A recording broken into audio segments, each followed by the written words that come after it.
todos, olá a todas. Hoje, pessoal, a gente vai fazer uma revisão, então, do primeiro reinado, tá? Um dos primeiros conteúdos que nós vimos, tá? E justamente para que a gente possa relembrar desse conteúdo antes, tá certo? Do simulado, da avaliação e etc, etc. Aqui, pessoal, nós temos que lembrar que o primeiro reinado ele vai iniciar ali no ano de 1822, entretanto, todavia, quiçá, você pode voltar um pouquinho, tá certo, no tempo e pegar ali as desobediências de Pedro logo depois da volta da família real para o Brasil, tá? Então você tem ali as desobediências de Pedro. Essas desobediências já começam a iniciar esse processo de independência do Brasil. Dia 7 de setembro de 1822, você tem então a independência do Brasil, você vai encontrar ali também a coroação de Dom Pedro, tá certo? E etc, etc, iniciando então esse período então do primeiro reinado, iniciando essa nova fase na história brasileira, que é justamente o Brasil Império, tá? Aqui então, pessoal, nós temos que lembrar algo ali já no começo do governo do Dom Pedro I, a Constituição, certo? Era necessário elaborar uma nova Constituição e essa Constituição ela foi elaborada, mas ela não foi aceita. A Constituição da Mandioca, a Constituição de 1823, o projeto constitucional de 1823, ela não estava então à altura do Brasil, à altura de Dom Pedro. Tá? Ele passa então a receber muitas críticas. Esses deputados, aliás, eles são presos, tá certo? Naquilo que fica conhecido como a Noite da Agonia, muito por conta, pessoal, do que eles então tentaram limitar o poder do Dom Pedro I. Tá? Em 1824 saiu então a Constituição, essa Constituição, a primeira Constituição do Brasil, outorgada.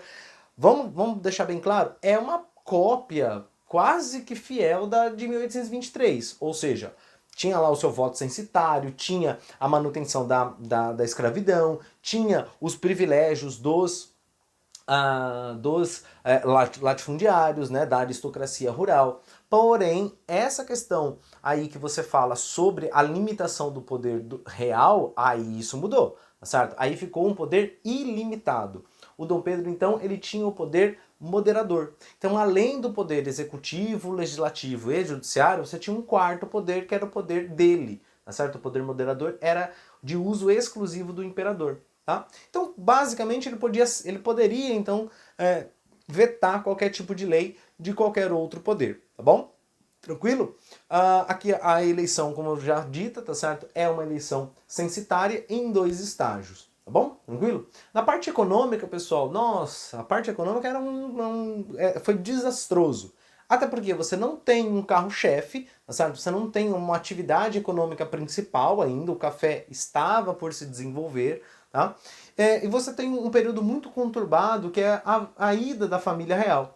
Tá? Então você vive ali numa pendenga econômica muito grande.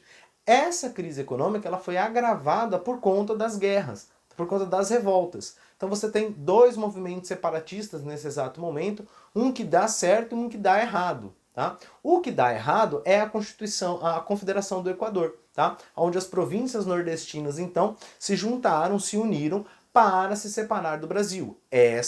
O pau fechou, tá certo? O imperador fez de tudo e mais um pouco para que essas províncias ficassem, então, ainda dentro da unidade territorial, coisa que ele não conseguiu com a Guerra da Cisplatina.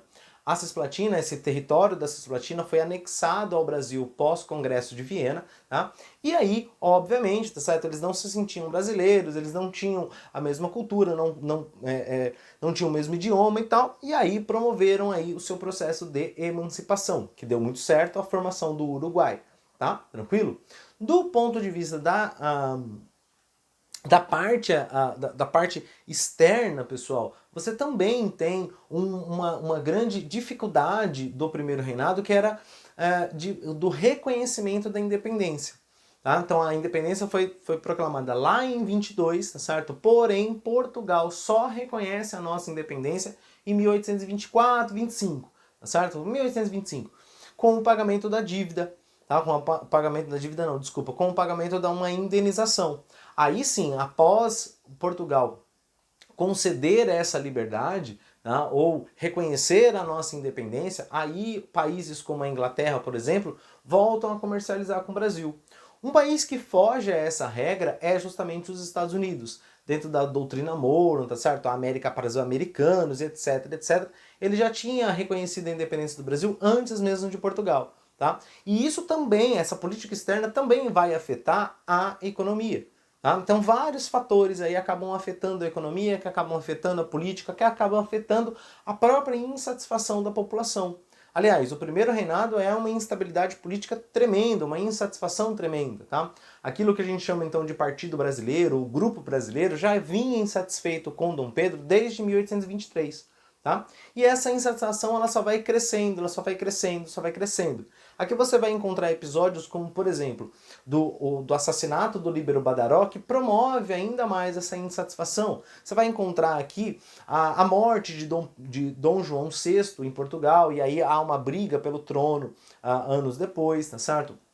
Que vai levar a um dos fatores que vai promover que Dom Pedro vá embora, tá? Mas o fator decisivo, pessoal, possivelmente é a Noite das Garrafadas. Uma briga ali, né, civil, que vai ampliando e deixa muito claro aos olhos de Dom Pedro que o ambiente era insustentável, tá certo? Tanto é que em 1831, Dom Pedro então ele vai abdicar do trono em nome do seu filho, Dom Pedro II, que na época tinha 5 anos de idade. Por isso então do período regencial, tá? Tranquilo?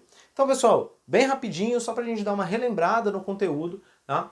Sobre o primeiro reinado. Qualquer dúvida, qualquer comentário, deixa aqui, certo? Eu tento entrar em contato com vocês o mais rápido possível. Bom? Então, até mais. Falou!